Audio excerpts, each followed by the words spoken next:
What I want to talk to you about today is allyship. Just read that. Oh, come on, Demi. I'm a white guy.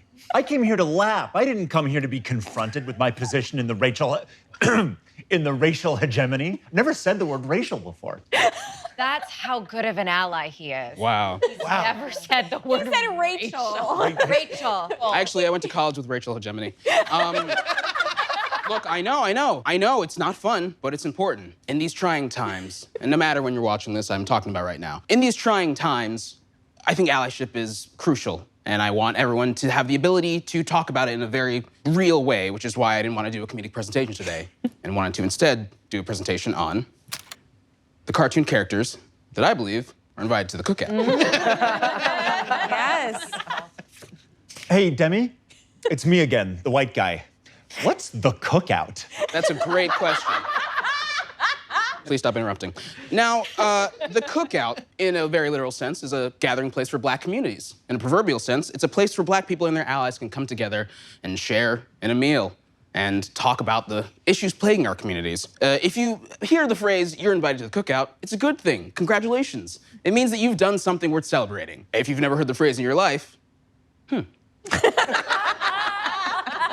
Now, first things first, I want to be clear. I'm not here to tell you what characters are racist, okay? As the cookout is a place for people of color, there are some cartoon characters who are simply going to be there because they just happen to be black. Characters like Piccolo, Goofy, Lola Bunny, Michigan J. Frog, Peppermint Patty, What?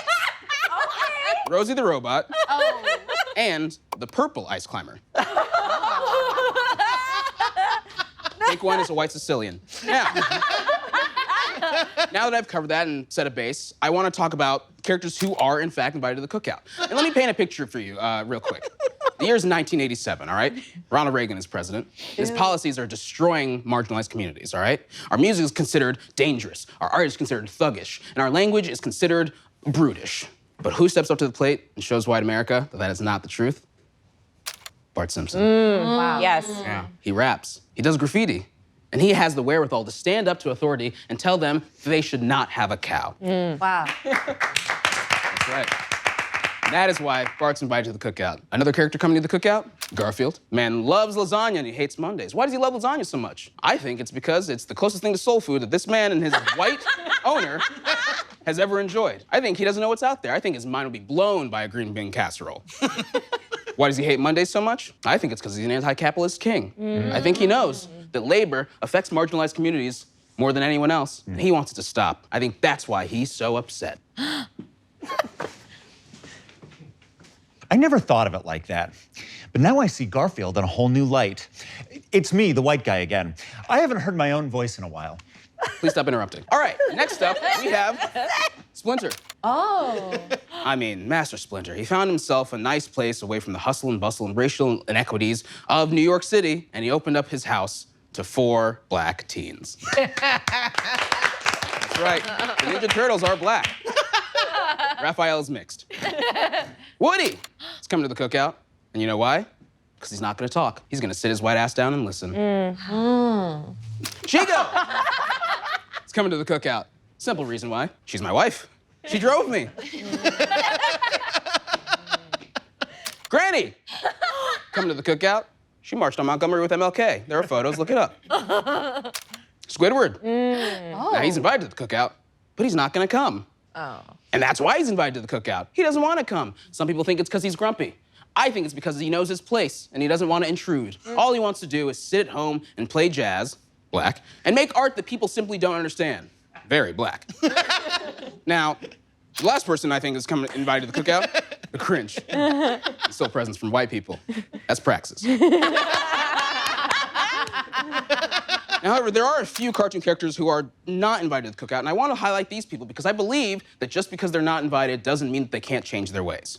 First up, the Grinch. Why you give those presents back? He didn't need to do that. What he should have done is taken his ass on down to South Whoville and given those presents to some black Whovians who aren't gonna hold hands and sing on some Farhoo Doris shit about how they don't need new sneakers. Next up, Waldo. Common friend, where's Waldo? Where is Waldo? In times of war, where's Waldo? People are dying in the streets. Where the fuck is Waldo? I'll tell you where he is. Hiding on the goddamn beach somewhere. I can't find him. What kind of ally is that? He should be loud, he should be proud. What he needs to do is march his ass down to a store and get some kente cloth. Now, last up, this is gonna be a controversial one. I don't think Spider-Man's invited to the cookout. I know. I'll just go ahead and read this one. But hold up, Demi. Spider-Man is black. At least Miles Morales' Spider-Man is. He's not my favorite of the Spider-Men because I can't relate to him as a white man, but I am still aware of him. Please stop interrupting. Now, I am aware that Miles Morales is a person of color, but if I'm in Spider-Man's world, I don't know who that is. I see a man saving the world with a mask. I don't know what race he is. Which brings up an important thing that is probably complicated for Spider-Man, is he has the responsibility of hiding his identity, but also that identity can do so many things for young people. So what is he to do? Well, I have a solution. Spider-Man needs to start saying the N-word. Picture this. You're tied to a set of train tracks, all right? You see the train coming towards you, you're ready, you made your peace with life. Spider-Man comes in, whip, whip, whip, he stops the train, slows it down, and he removes you from the tracks. He saves you. You've got a new lease on life, you're pushed off to the side, you're feeling great. And you go, thank you so much, Spider-Man. And he turns to you and says, hey, no problem. Now,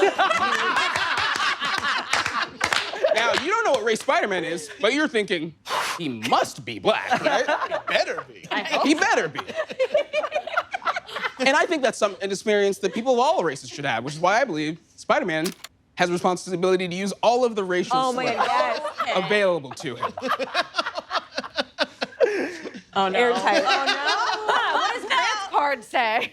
You've made a very good point, Demi. It's really made me think about what it means to be a good ally and how Spider-Man has not done enough to show his dedication to the marginalized. You know, I've always wanted to be Spider-Man myself. He was a hero to me growing up, and now that you've pointed out his flaws, I want to start making moves towards being Spider-Man in the responsible way, which means that I, too, need to say the N-word here in front of this audience full of people.